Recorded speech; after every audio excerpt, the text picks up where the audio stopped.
세상은 온통 소리로 가득합니다. 아름다운 음악, 자연의 속삭임, 이 모든 소리가 사라진다면 어떨까요? 누구에게나 한 번쯤 찾아올 수 있는 귀의 이상 신호. 하지만 무심히 넘기다 치료 시기를 놓치는 경우가 많다고 하는데요. 지금 여러분의 귀는 건강하십니까? 압이 차고 물이 차는 것처럼 웅거리고 막이 하나 찬다나 귀에 그렇게 소리가 잘 안 들려요. 내가 뉴스 한번 보려고 그래도 굉장히 볼륨이 쾅쾅 울리고 다른 사람들은 더 시끄러워 모나져가 있거든. 나는 그렇다고 잘안 느끼고 있었어. 자동차 타고 가다 보면은 터널 같은 데 들어갔다 나오면은 탁 안 들리듯이 오른쪽이 탁 막히더라고. 삿담문 되는 거지. 최근 전 세계 인구의 20% 이상이 청각 관련 불편을 겪고 있다고 하는데요.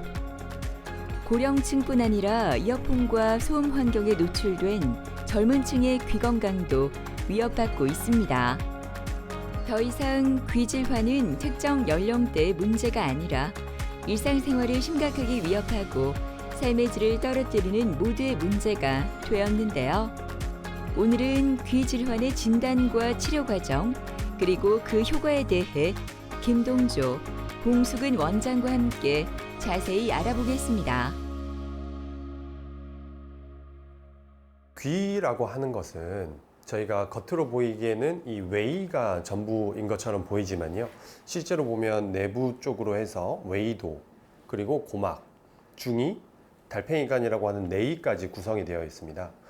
따라서 귀 질환이라고 한다면 바깥쪽에 있는 외이도염부터 해서 고막 천공이나 중이염, 그리고 달팽이관에 문제가 생기는 난청 같은 것이 있을 수 있겠고요. 그리고 이 달팽이관 안쪽에는 청력을 담당하는 청각신경과 함께 그 옆에 균형을 잡아주는 전정신경이 같이 지나가게 되어 있습니다. 따라서 귀 질환에 의해서 어지럼증이 발생할 수 있는 메니에르병이라든지 이석증과 같은 질환도 있을 수 있겠습니다. 그리고 염증이 생기는 중이염 같은 경우에는 최근에는 약물 치료와 함께 약물 치료로 호전이 없을 경우에는 수술적인 치료를 통해서 해결을 할 수 있는 부분이 있고요. 그리고 상당히 많은 부분들이 이제 그 달팽이관, 내이에 의해서 발생을 하는데 여기서 이제 발생하는 대표적인 게 감각신경성 난청이 있겠죠. 그래서 노화에 의해서 이제 난청이 많이 생기다 보니 아무래도 귀 관련된 질환 같은 경우에는 연령대가 높으신 분들에서 많이 생기는 편이고요. 그와 별도로 어지럼증과 연관된 메니에르병이라든지 이석증 같은 경우에는 연령과 상관없이 모든 연령층에서 골고루 발생하는 편입니다. 고막의 움직임을 보는 검사, 그리고 그 임피던스 검사라고도 하는데요.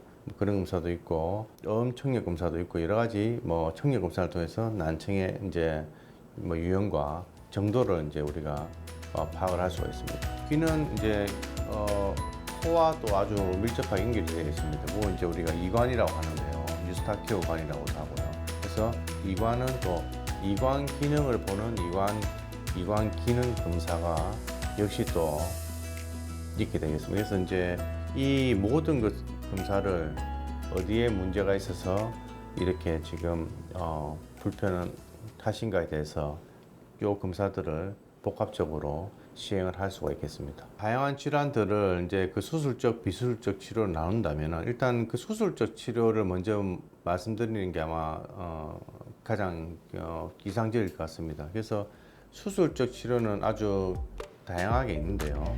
고막에 천공이 있다든지 이소골에 연결이 끊어져 있다든지 하는 경우는 다 내시경 기수술을 통해서 다 해결을 할 수가 있겠고요. 이관에 문제가 있을 경우에도 마찬가지로 수술적 치료가 해당이 되겠습니다. 그래서 이제 외이, 중이, 이관은 다 수술적 치료가 되는 거고요.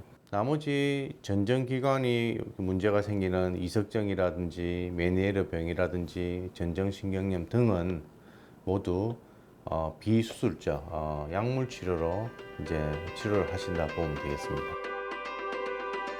무더운 여름 뜨거운 햇볕을 뚫고 병원을 찾은 송유원 씨. 대기실 한쪽에 앉아 진료를 기다리는 그의 모습엔 여유가 느껴집니다. 처음 내원했을 때 오른쪽 귀는 거의 들리지 않았고 먹먹함과 어지러움증으로 일상조차 불편했던 시간이 있었는데요. 이젠 청력이 많이 회복돼 새로운 희망으로 하루하루가 행복합니다. 갑자기 1월 24일 정도 돼서 안 들려가지고 오후부터 갑자기 오른쪽 귀가요. 자동차 타고 가다 보면은 터널 같은데 들어갔다 나오면은 뭐 탁 안 들리듯이 오른쪽이 탁 막히더라고. 삿담문 되는 것 같이. 또 술 먹은 것 같이 막 어지러지라고. 어지러운 게 그냥 한 달 정도 갔어요. 그런데 약을 먹고 나니까 좀 덜하더라고. 이비인후과도 가보고 돌다가 여기가 좀 소문을 듣고 여기를 찾아왔어요. 오늘은 유원 씨의 치료 경과를 더 정확히 확인하기 위해 다양한 검사가 실시됩니다. 먼저 진행되는 고막 운동성 검사는 고막과 중이의 움직임을 살펴 소리 전달 경로에 이상이 없는지 확인하는 검사입니다. 이어서 다양한 주파수의 소리를 들려주며 청력 역치를 측정하는 수능 청력 검사, 실제 말소리를 얼마나 잘 알아듣는지 평가하는 언어 청각 검사도 진행됩니다. 이음향 방사 검사로 달팽이관의 기능을 객관적으로 측정하는데요. 외유 모세포 기능을 객관적으로 확인해 수냄과 언어 청각 검사로는 놓칠 수 있는 뇌의 반응을 짧은 시간에 평가합니다. 본 검사 같은 경우에는 어지럼증이 있는 환자분들께 이제 어지럼증의 정도와 원인들을 파악하는 검사인데요. 검사명은 비디오 전기 안진 검사라고 합니다. 그래서 우리 그 귀에 달팽이관의 그 균형을 담당하는 전정신경과 안구의 움직임을 연결하는 신경이 연결이 되어 있기 때문에 어지럼증의 정도를 파악할 때 바로 눈동자 움직임을 보고 판단을 하는 것이고요. 그리고 눈동자 움직임을 사람이 사람 눈을 보고 정확하게 파악을 할 수 없기 때문에 이 그래프를 통해서 이제 검사를 확인하는 그런 검사라고 할 수 있습니다. 이 검사는 동적 채평형 검사라는 검사입니다. 우리의 몸의 균형을 잡을 때는 이제 다리로 서 있는 이런 체성 감각과 그리고 시각 감각과 그리고 우리 전정 기능이 이제 복합적으로 작용을 해서 이제 균형을 잡게 되는 것인데요. 만약에 어지럼증 환자가 오셨을 때 어떤 원인에 의해서 균형을 잡기가 힘든지, 어떤 원인에 의해서 어지럼증이 발생할 수 있는지를 종합적으로 고려해서 파악하는 검사이고요. 치료 과정 중에서 치료의 효과와 경과를 보는 데도 유용한 검사라고 할 수 있겠습니다. 사실은 어지럼증이라는 것에 대해서 원인이 워낙 다양하기 때문에 정확한 검사를 통해서 이제 정확한 진단을 해야 이제 메니에르병이라고 진단이 나올 수가 있고요. 그렇게 정확한 진단이 따라야 그 질환에 맞춰서 최적의 치료를 할 수 있기 때문에 무엇보다 원인을 찾기 위한 검사가 중요하다고 할 수 있겠습니다. 요즘은 좀 청력 어떠세요? 괜찮습니다. 괜찮으세요? 제일 처음에 오셨을 때 오른쪽 청력이 거의 다 떨어져 있었어요. 이 그래프가 위로 가면 좋은 거고 밑으로 내려가면 떨어지는 거거든요. 근데 완전히 떨어져 있어서 그때 당시에는 수치로 따지면은 81dB. 그러니까 수치가 작을수록 잘 들리는 건데 90dB 넘어가면 우리가 아예 안 들린다라고 판단을 하거든요. 사실상 거의 안 들리는 상태였죠. 조금 많이 힘드신 상황에서 오셨는데 제가 대화를 나누다 보니까 이제 그 처음에 발생했을 때 어지럼증도 좀 있으셨고 그 다음에 어떨 때는 조금 먹먹했다가 어떨 때는 좀 괜찮다가 왔다 갔다 하는 경향성이 보여서 요거는 메니에르병으로 한번 치료를 한번 해보자 라고 말씀을 좀 드렸었고 그랬더니 처음에 우리가 약을 이틀 정도 지나니까 청력이 살짝 올라오는 거예요. 그래서 제가 그때 말씀드렸죠. 이거 희망을 가지고 해보자. 그랬더니 한 2주쯤 뒤에는 청력이 더 올라왔고 이때쯤 돼서 환자분이 말씀하시는 게 이제 귀가 조금 들린다 이렇게 얘기를 하셨고 지금 보면은 최근의 결과를 보면은 거의 다 많이 올라온 상태죠. 그죠? 그래서 항상 또 이렇게 좋게 잘 유지할 수 있도록 한번 노력을 해보도록 하겠습니다. 그러면 저희는 다음 진료 때 뵙겠습니다. 네. 처음에 내원하셨을 때는 어느 날 갑자기 오른쪽 청력이 완전히 소실된 상태로 내원하신 상태셨습니다. 환자분께서 말씀하시기로는 어느 날 갑자기 눈을 떠보니 오른쪽이 아예 소리가 안 들리더라.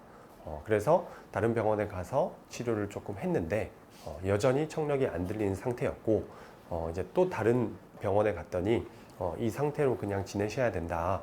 아니면 조금 더 기다리다가 보청기를 하는 식으로 이제 치료를 해야 된다라고 얘기를 하셔서 어느 정도는 기대감 없이 오신 상태셨습니다. 그런데 얘기를 나눠보다 보니 청력 저하와 함께 어지럼증이 있었고 청력 저하의 악화 완화 패턴이 있었습니다. 그래서 이 악화 완화 패턴이 있는 점, 그리고 청력 검사상에서 저음역대 청력이 떨어져 있는 점, 그리고 어지럼증이 동반된 점을 고려했을 때 저 같은 경우에는 메니에르병의 가능성이 좀 높겠구나라고 생각을 했고 처음에 이제 환자분들께 설득을 했습니다. 그래서 제가 이제 검사 결과에 대해서 꼼꼼히 설명해 드리고 이 질환에 대해서도 더 자세히 설명을 해 드리고 설득 끝에 약물 치료를 시작을 하게 됐고요. 처음에 제가 약물 치료를 하고 나서 짧은 시간에 봤는데 처음에 약간 반응이 있어서 제가 좀 더 적극적으로 한번 해보자 라고 말씀을 드렸고 아니나 다를까 2주쯤 지나서는 청력이 많이 회복이 됐고 한 달 뒤, 두 달 뒤 갈수록 청력이 점점 회복이 되셔서 지금은 일상생활에서 거의 청력에 불편함을 느끼시지 못하는 상태가 되었습니다. 메니에르병은 귀 안의 달팽이관과 전정기관에 문제가 생겨 발생하는 질환으로 갑작스러운 어지러움증과 함께 귀가 먹먹해지거나 이명, 난청 등의 증상이 반복적으로 나타나는데요. 증상이 간헐적으로 나타나고 회복되기를 반복해 초기엔 돌발성 난청으로 오인되는 경우도 적지 않습니다. 돌발성 난청 같은 경우에는 저희가 일단 대표적으로 설명드리는 원인에 대해서 이 달팽이관에 있는 청각신경, 이 신경에 미세한 염증이 생기거나 아니면 이 부근의 혈관이 막히거나 종양이 있으면 신경의 문제에 의해서 청력이 떨어지는 것을 돌발성 난청이라고 합니다. 그래서 돌발성 난청 같은 경우에는 마찬가지로 갑자기 청력이 떨어지고 어지럼증이 생기는 게 이제 그 흔한 증상 중에 하나인데 이 경우에는 치료는 고용량 스테로이드 치료라든지 고실내 스테로이드 주입술이라고 해서 귀 안에다가 직접 주사를 놓는 치료를 하게 됩니다. 또 갑자기 청력이 떨어지는 질환 중에 바로 메니에르병이 있는데요. 메니에르병도 증상 자체는 비슷합니다. 어느 날 갑자기 귀가 먹먹하고 청력이 떨어지면서 어지럼증이 동반되는 것이 특징인데요. 이 메니에르병의 원인으로는 이 달팽이관 안에 뇌림프액의 압력이 증가하는 것을 원인으로 보고 있습니다. 따라서 메니에르병 같은 경우에는 약물 치료가 이제 뇌림프액의 압력을 낮춰주는 이뇨제라든지 다양한 약물 치료를 통해서 이 뇌림프액의 압력을 낮춰주는 게 주된 포커스라고 할 수 있겠습니다. 그래서 우리가 이 두 질환이 처음에는 굉장히 감별하기가 어렵습니다. 왜냐하면 증상이 동일하고 청력 저하라든지 검사 결과도 거의 유사하기 때문이죠. 그런데 여기서 제가 하나의 포인트로 보는 것은 주로 메니에르병 같은 경우에는 저음역대의 청력이 떨어지는 것이 보통이고 악화 완화 패턴이라고 하는데 어느 날 갑자기 청력이 떨어졌다가 또 저녁이 되면 좀 괜찮았다가 또 떨어졌다가 또 괜찮았다가 이런 변동성이 있으면 메니에르병에 좀 더 가능성이 높다라고 볼 수 있고 그럴 경우에는 저 같은 경우에 메니에르병 치료를 적극적으로 권유해드리는 편입니다. 돌발성 난청 같은 경우에는 신경에 문제가 생긴 것이기 때문에 예를 들어서 청력이 회복이 안 된다 하면 청신경 종양이나 뇌경색이 원인이 될 수 있기 때문에 MRI를 반드시 찍어봐야 되는 것이고요. 메니에르병 같은 경우에는 만성적인 경로를 따르기 때문에 이것은 꾸준한 치료가 필요한 것입니다. 그래서 돌발성 난청은 쉽게 말해서 초반에 확실히 잡아서 치료를 해주는 것이 중요하고 메니에르병 같은 경우에는 꾸준한 관리가 더 중요한 치료라고 할 수 있겠습니다. 현재 이 환자분 같은 경우에는 이제 약물은 거의 다 줄인 상태고요. 기본 약물만 소량 먹고 드시고 계시는 상태이시고 이후에는 이제 생활 습관을 통해서 교정을 하는 편입니다. 그래서 생활 습관은 보통 우리가 그 카페인 그리고 알코올 그리고 담배 그리고 염분이라고 얘기를 하는데요. 특히나 이 마지막에 말씀드렸던 맵고 짠 음식을 줄이는 것이 가장 중요한 포인트라고 할 수 있겠습니다. 장애자 아닙니까? 귀가 안 들리니까 너무 깝깝하고 아무것도 안 돼. 전화기도 이쪽 오른쪽에 대면 들리지도 않고 이랬는데 그 약을 먹고 한 20일 정도 되니까 귀가 들리기 시작하더라고요. 이게 귀가 안 들리다가 들리니까 진짜 기분 너무 좋더라고요. 이 병원 와서 나갈 때 진짜 행복하더라고 사실은. 수년 전부터 청력이 떨어져 최근에는 대화가 어려울 정도로 청력이 나빠졌던 김순갑 할아버지. 만성적인 감각신경성 난청은 김순갑 할아버지의 일상의 즐거움을 앗아가 버렸습니다. 차 안에서 이 시계 이거다가 그거 녹침한다고 그 보림을 아주 크게 했거든. 그 차 안에서는 문을 닫아놓고 이래가고 쾅쾅 울리고 이래더니 그거를 한 3일 있다가 뭐 귀가 멍하게 이래 소리가 듣기는 잘 말하는 걸 잘 듣기지도 않고 아주 불편해요. 그래 텔레비 같은 걸 내가 뉴스 한번 보려고 그래도 굉장히 보림이 쾅쾅 울리고 다른 사람들은 더 시끄러운 모나자가 있거든. 나는 그러다고 잘안 느끼고 있었어. 안 괜찮겠나 뭐 갔다 오면은 길을 쏘물 갖고 하면 좀 안 괜찮겠나. 그래 병원에 언젠가 한번 가봐야 되겠는데 그래 하루 이틀 뭐 이래서 왔다가 뭐 오늘까지 그래 온 거지. 그래 보청기는 내가 이거 전부 또 해야 된다 내 친구들이 또 해는 사람도 많고 이래서 해야 된다 이런 소리를 내가 들었거든. 그 내가 뭐 행편도 내가 그렇고 여러모로 이래가지고 생각하다가 좀 뒤늦게 이제 조금 선택을 했지.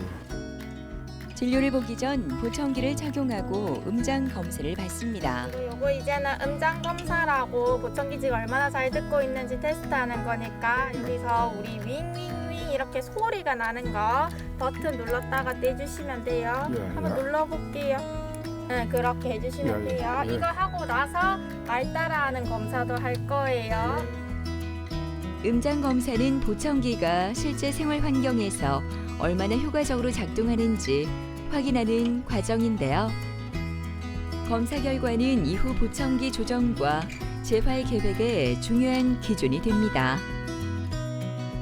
안녕하세요, 아버님. 다 됐습니다. 예, 그래서 저희가 이제 보청기를 착용을 해서 이제 한 단계씩 올려가고 있는 과정인데 요즘에 지금은 보청기 끼웠을 때 소리가 좀 잘 들리세요? 잘 들립니다. 잘 들리시죠? 그래서 제일 처음에 우리가 보면 청력이 양쪽 다 좀 떨어져 있었어요. 그래서 수치로 보면은 아버님이 오른쪽도 45dB, 왼쪽도 45dB이어서 중등도 난청이거든요. 중등도 난청. 그래서 정상 단계가 있고 경도 난청이 있고 중등도 난청이 있는데 그래서 오늘 같은 경우에는 보청기를 착용하고 했을 때는 청력이 좀 올라가는 모습이 보이죠. 그래서 오늘은 이제는 정상과 경도 난청 거의 경계까지 올려놨습니다. 그래서 다음 단계 또 올라가면은 이제는 왼쪽 귀는 정상 청력 범위까지 올릴 수가 있거든요. 그래서 지금부터 아버님의 숙제는 잘 끼우고 오셔야 됩니다. 네, 잘 끼우고 오셔야 되고 그리고 다음번에 오실 때 불편한 게 있거나 하시면은 저한테 꼭 말씀을 해주셔야 돼요. 네, 왜냐하면 보청기라는 게 그냥 이어폰이랑 다르게 조절할 수 있는 게 굉장히 많거든요. 예를 들어서 쓰다가 삐 소리가 난다든지 소리가 울린다든지 하면은 그거에 맞춰서 다 조정을 할 수가 있어요. 불편한 게 있으면 꼭 말씀해 주십시오. 그럼 그런 부분들을 좀 조정을 하면 보통은 두세 단계를 거치면 어느 순간에는 아버님한테 제일 좋은 상태로 맞출 수가 있거든요. 그래서 지금 그 과정을 하고 있다 보시면 되고요. 저희 혹시 그 젊은 그 남자분들 운동하잖아요. 요새 TV에 많이 나오죠. 헬스장 가서 운동하잖아요. 근데 처음에 운동을 10년 동안 안 하던 사람이 헬스장 가서 첫날부터 몸짱이 되고 싶다 이러면은 어떻게 해요? 첫날부터 될 수는 없죠. 처음에는 아령을 가벼운 걸로 들고 그 다음에는 무거운 걸로 올리고 그 다음에 이제 막 이렇게 드는 운동도 하고 단계별로 올라가서 나중에는 몸이 좋아지잖아요. 그런 것처럼 보청기도 단계별로 차근차근 올라가야 됩니다. 근데 이 과정에서 있어서 중요한 게 환자분과 저와의 이제 커뮤니케이션이 중요해요. 그래서 불편한 게 있으면 꼭 말씀해 주시고 최대한 많이 활용하시고요. 네. 그래서 저희는 이제 한 달 뒤쯤에 이제 그 또 한번 조정을 할 거거든요. 그때까지 잘 쓰고 오시고 그리고 불편한 거 있으면 꼭 말씀해 주시고 그렇게 해서 한번 한 달 뒤에 뵙도록 하겠습니다. 환자분 같은 경우에는 수년 전부터 청력이 점점 떨어지셔서 최근에는 대화할 때 너무 많은 어려움을 겪는다는 증상으로 내원하셨습니다. 그래서 어떻게 보면 노화에 의해서 전형적인 감각신경성 난청으로 오신 상태셨고요. 이런 감각신경성 난청 같은 경우에는 약물 치료라든지 뭐 수술적인 치료로 청력을 회복시키기가 어렵기 때문에 저희가 청각 재활의 한 방식으로 보청기 착용을 권유드렸습니다. 아무래도 보청기가 전문 장비이다 보니 가격대가 조금 나갈 수밖에 없는 상황이었습니다.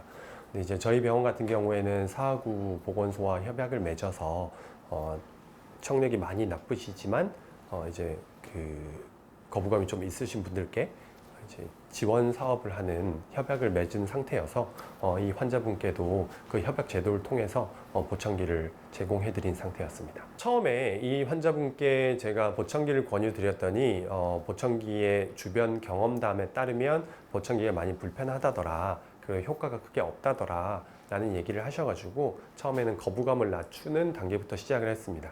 그래서 보청기를 일단 착용을 해보고 그리고 소리를 좀 키워서 보청기를 잘 활용하시면 이렇게 들을 수 있다라는 인식을 먼저 심어드리고요. 이제 착용을 하시기 시작했는데 지금 단계는 적응 단계입니다. 보청기라는 것이 처음부터 소리를 너무 세게 키워주게 되면 처음에 환자분들이 받아들이시기에는 기분은 굉장히 좋으시지만 그 적응을 하기가 힘들기 때문에 금방 포기를 하게 됩니다. 그래서 단계별로 저희가 차근차근 올리는 과정이 중요한데 환자분은 지금 초기 적응 단계라고 볼 수 있겠습니다. 보청기 조정은 환자 개개인의 청력 상태와 생활 환경에 맞춰 보청기의 소리를 세밀하게 조절하는 중요한 과정인데요. 다양한 주파수와 음량 조절을 통해 가장 자연스럽고 명료하게 들리도록 조절합니다.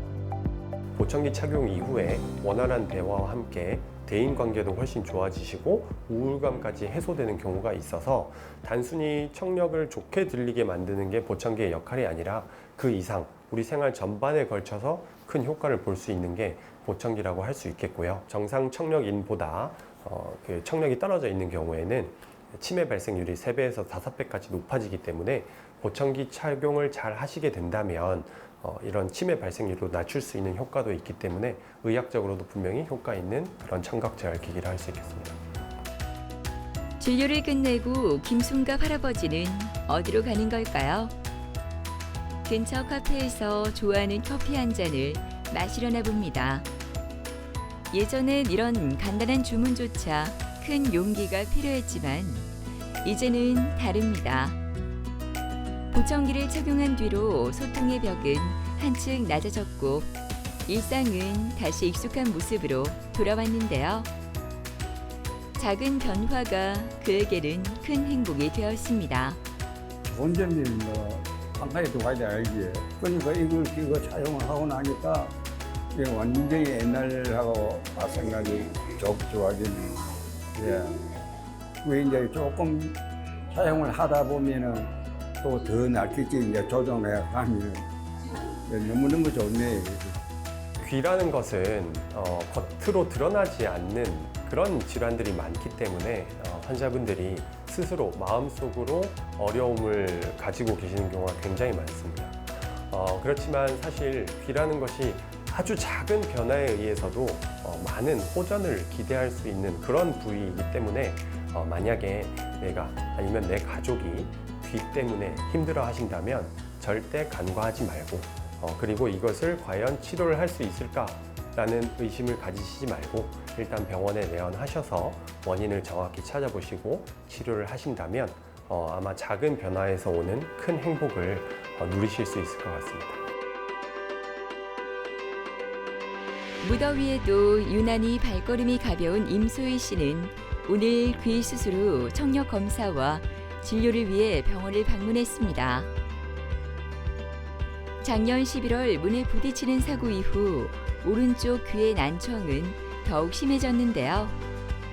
우연한 사고처럼 시작된 난청은 일상 속 소리 하나하나의 소중함을 다시 깨닫게 해주었습니다. 오른쪽 귀가 작년까지만 해도 이게 변함없이 잘 들렸는데 조금씩은 근데 올해 들어와서 이게 아예 안 들리더라고요, 귀가. 그래서 동네에 가까운 그 일반 개인 병원 이비인후과를 갔거든요.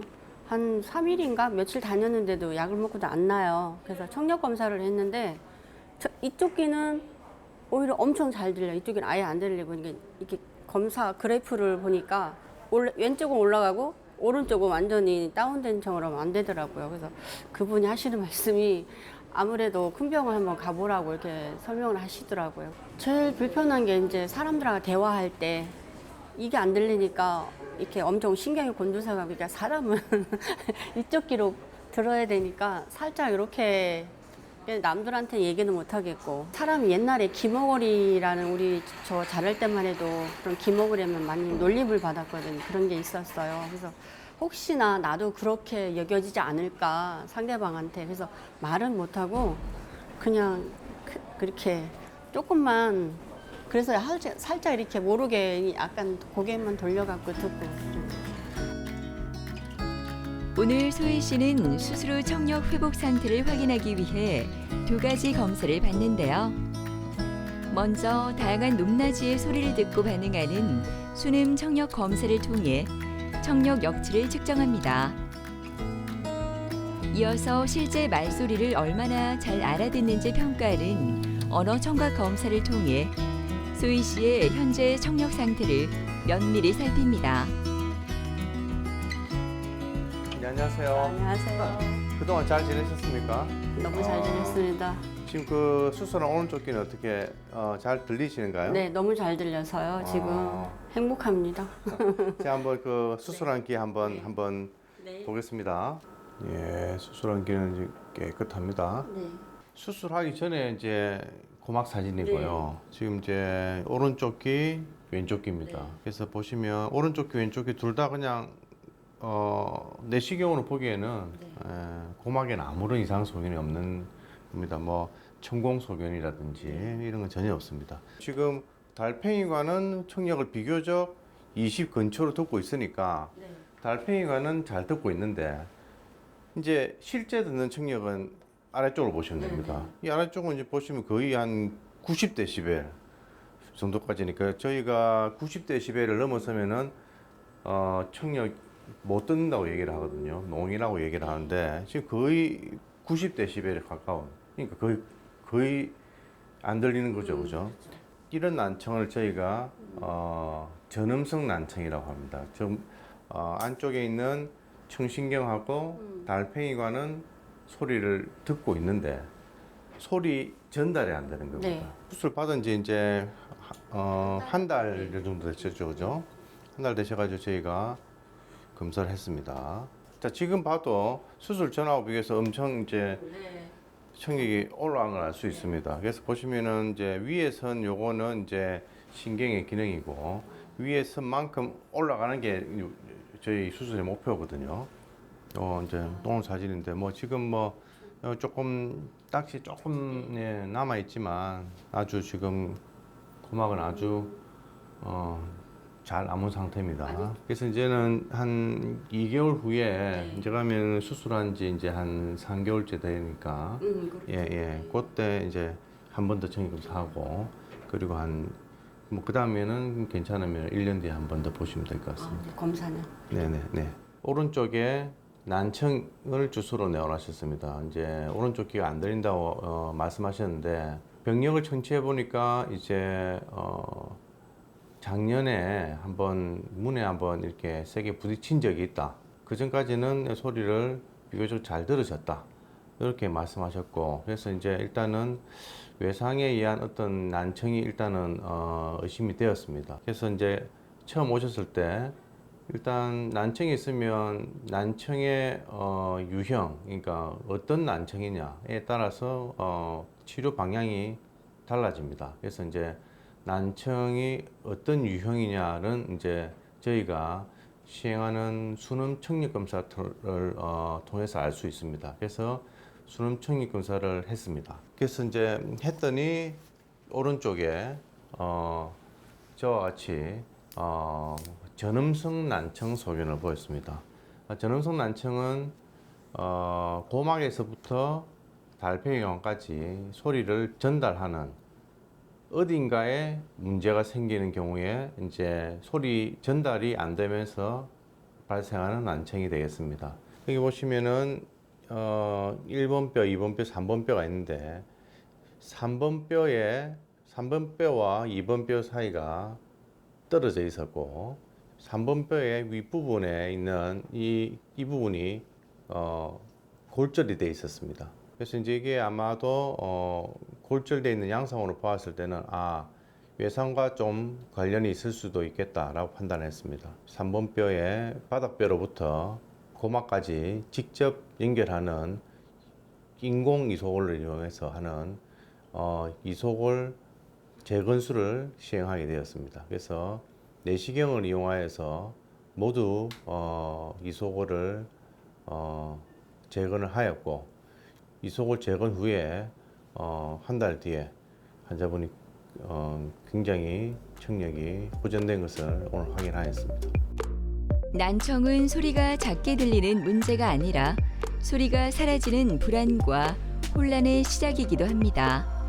소희 씨처럼 갑작스러운 청력 저하는 사소한 사고 뒤에 찾아오기도 하고 이미 진행 중이던 문제를 늦게 깨닫는 경우도 많습니다. 일반적인 난청의 분류는 총 3가지로 나눌 수가 있습니다.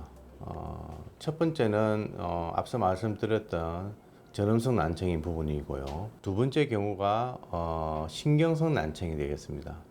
우리가 흔히 말하는 고막도 이렇게 아무 문제가 없고 이속으로 문제 없지만 귀 안에 있는 달팽이관의 기능이 떨어질 때, 달팽이관이나 청신경의 기능이 떨어질 때 이 경우에 해당되겠습니다. 그래서 노화성 난청이라든지 아니면은 소음성 난청 혹은 돌발성 난청 같은 이런 경우가 이에 해당한다고 할 수 있겠습니다. 세 번째가 이제 첫 번째 말씀드렸던 전음성 난청과 두 번째 말씀드렸던 신경성 난청이 합해져 있는 경우입니다. 이렇게 섞여 있는 경우죠. 우리가 이제 이런 난청을 이렇게 분류하는 이유는 난청 종류, 유형에 따라서 치료 방법이 달라지기 때문입니다. 그래서 이제 앞서 말씀드렸던 첫 번째 난청, 전음성 난청과 혼합성 난청에서는 수술적 치료가 어느 정도 이제 수술적 치료로 청력을 회복을 시킬 수가 있는 겁니다. 그리고 이제 신경성 난청에서는 조금 경한 그리고 중등도 난청까지는 보청기로 이제 치료를 하게 되고요. 고도 이상의 난청에서는 인공화호라는 또 수술 방법을 통해서 보청기도 사용이 되지 않는 그런 심한 난청에서는 인공화호 이식 수술이라는 것도 이제 치료 방법으로 되어 있습니다. 그날 수술하고 나와서도 긴가민감했거든요. 마취해서 깨니까 들리긴 들리는 것 같은데 너무 크게 들려서 혹시나 해서 핸드폰을 제가 바로 이렇게 해봤어요. 근데 진짜 너무 노릇하게 들려서 우리 조카가 해줬느냐 너무 좋다고 내가 이런 게 왜 있는데 지금 알았을까 이 생각이 들었어요. 근데다가 이제 전에는 이렇게 수술하면 요 귀로 뒤로 해갖고 칼로 이렇게 해서 이렇게 하는 걸로 알고 있었거든요. 근데 요번에 검사하면서 원장님이 교수님이 그렇게 안 하고 이제 요 안으로 귀 고막 안으로 해서 이렇게 시술처럼 하신다더라고. 그러니까 표시도 없고 누가 했는지 안 했는지도 몰라요. 말을 안 하면. 지금 너무 좋아하고 지금 귀가 너무 잘 들려서 이게 우리 메아리처럼 이렇게 울려. 산에 올라가면 귀 멍해지듯이 약간 그런 거는 있는데요. 너무 잘 들려서 너무 이제 또 문제인 것 같아. 요만한 소리, 모기 소리도 다 들리니까. 오늘 수술을 앞둔 김혜정 씨. 그녀의 귀는 오랜 시간 동안 소리 없이 고통을 받아왔는데요. 오른쪽 귀의 난청과 이관 문제로 시작된 실현은 왼쪽 귀까지 번져 1년 넘게 튜브를 삽입한 채 생활해야 했습니다. 감기도 아니었는데 귀가 아파가 자다가 귀가 아파가지고 동네 병원 갔는데 이게 흘러내리더라고요. 여기 안에 놈이.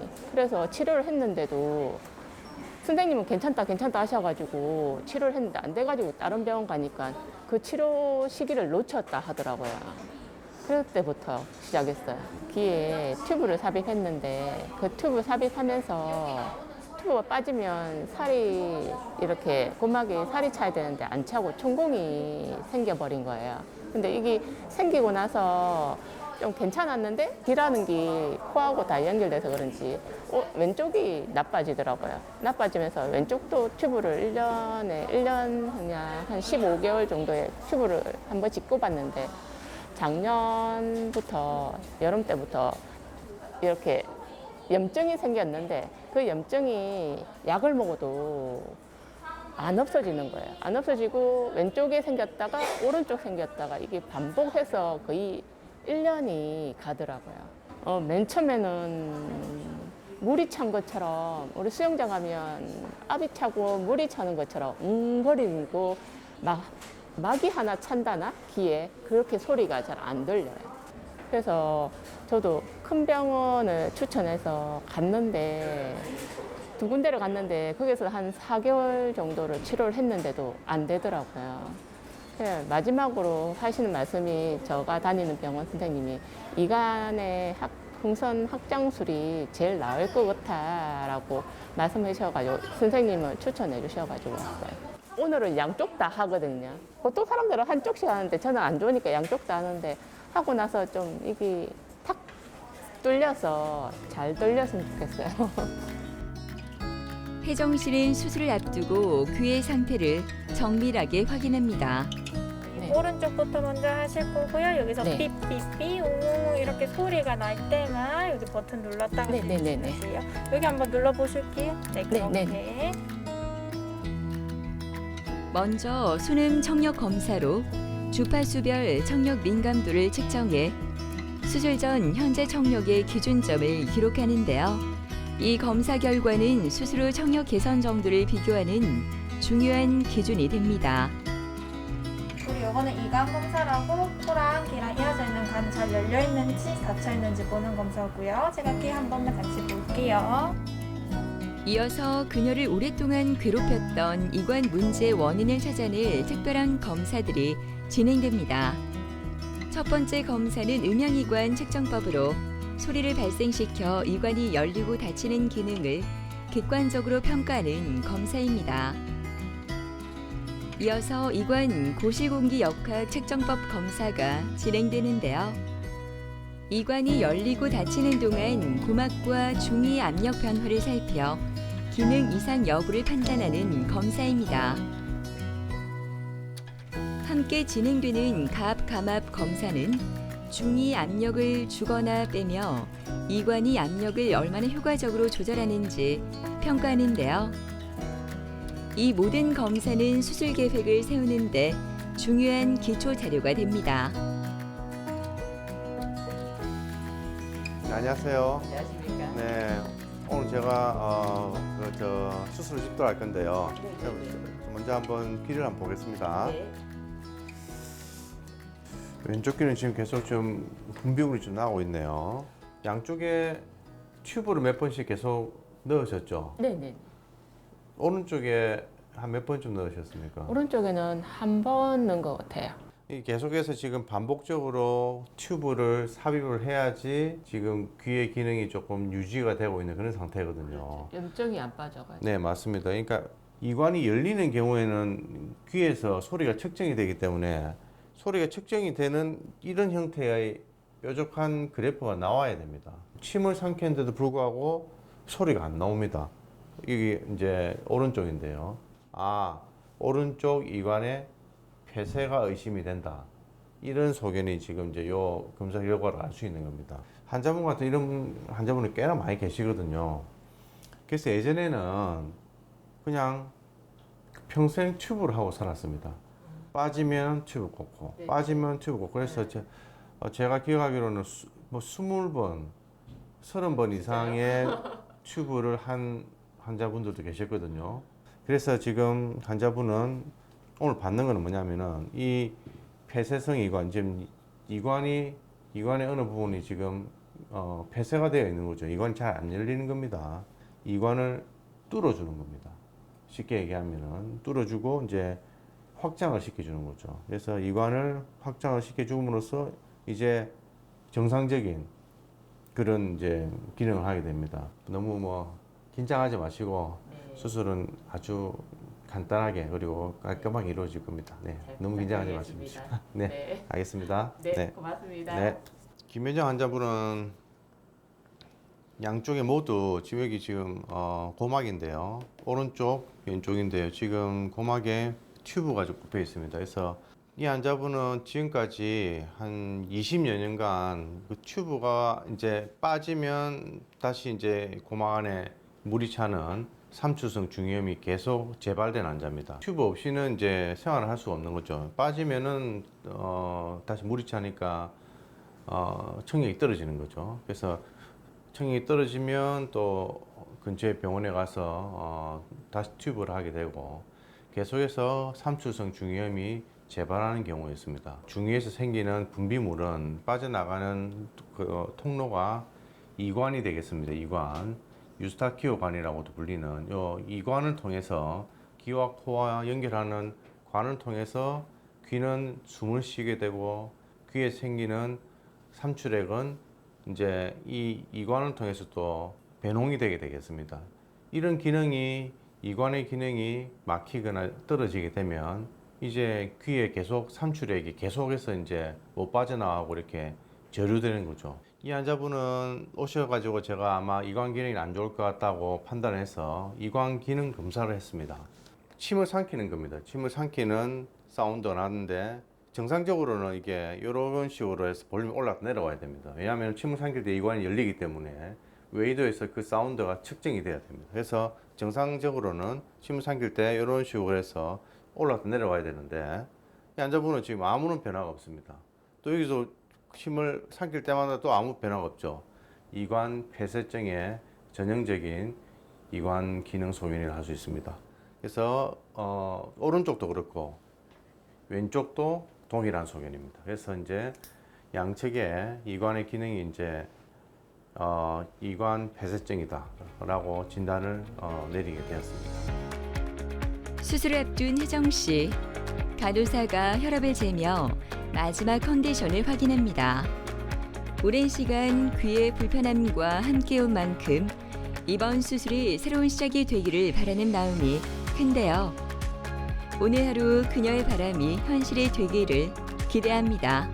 이관 풍선 확장술은 사실 2019년도에 신의료기술로 이제 인정이 된 이후에 2021년도부터 이제 의료 보험 적용이 된 어떻게 보면 이제 시작한 지가 그렇게 오래되지 않은 수술이 되겠습니다.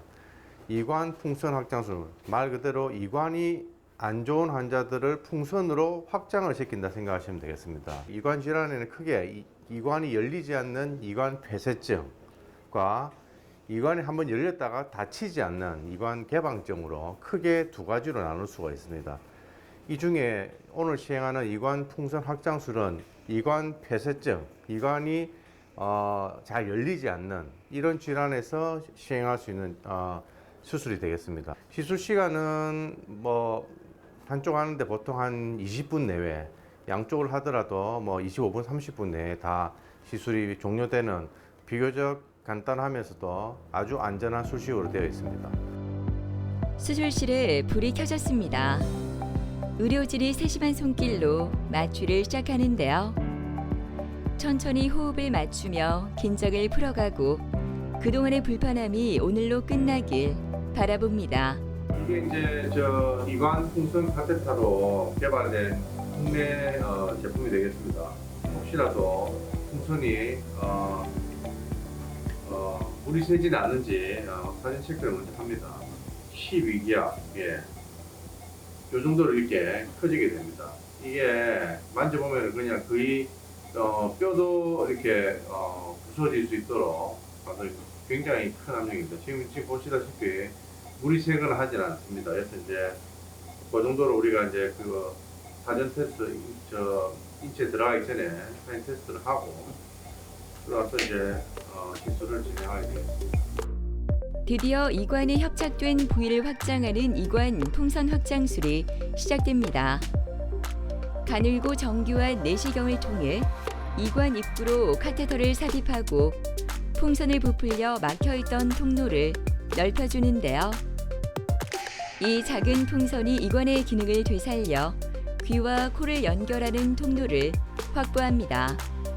이관 풍선 확장술은 아주 안전하게 잘 시행되었습니다. 그래서 이제 수술 전과 수술 후에 이관의 국소 소견, 그러니까 내시경 소견에서 확연한 차이가 이제 나타났고 아주 시술은 성공적으로 이루어졌다고 보시면 되겠습니다. 당장의 어떤 환자의 불편감을 해소시켜 드릴 수는 없습니다. 그래서 당장 기가 먹먹한 증상은 튜브로 일단 해결을 하고 튜브는 어차피 시간이 지나면은 빠지게 되어 있습니다. 그래서 이제 빠진 이후에는 이제 이관 풍선 확장술에 효과가 나타나기 시작하는 시점이기 때문에 그렇게 되면 더 이상 튜브를 하지 않고 환자는 지금까지 알아왔던 삼출성 중이염에서 이제 벗어날 수 있게 되는 겁니다. 관리를 해야 되는데 하루에도 또 혹시 또 재발될까봐 그게 걱정이죠. 그래서 머리 감을 때도 진짜 신경 써서 감거든요. 물이라도 들어가고 샴푸에 들어가면 염증이 더 안 좋아질 수 있으니까 그게 좀 많이 불편한데 좀 나아지면 관리는 해줘야 되겠죠. 근데 좀 편하게 할 것 같아요.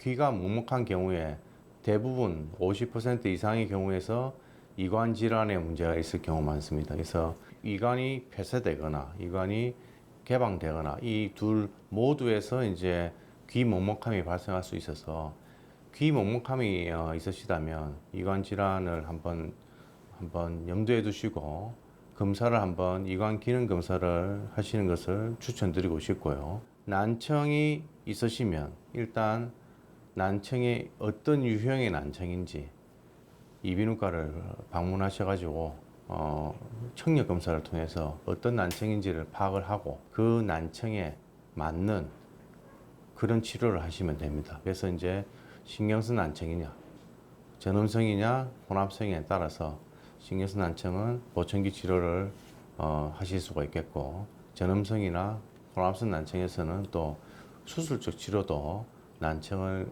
개선시킬 수 있기 때문에 난청이 있으신 분들은 꼭 이비인후과를 방문하셔가지고 청력 검사를 주기적으로 하시기를 권유드리고 싶습니다. 귀는 소리를 듣는 기관을 넘어 삶의 균형을 지키는 중요한 감각기관인데요. 귀질환은 방치할수록 치료가 어려워지기 때문에 조기 진단과 꾸준한 관리가 중요하다고 합니다. 오늘은 조용히 들리는 소리에 귀 기울여 보는 건 어떨까요? 소리를 지키는 것, 그것이 삶을 지키는 첫걸음이지 않을까 합니다.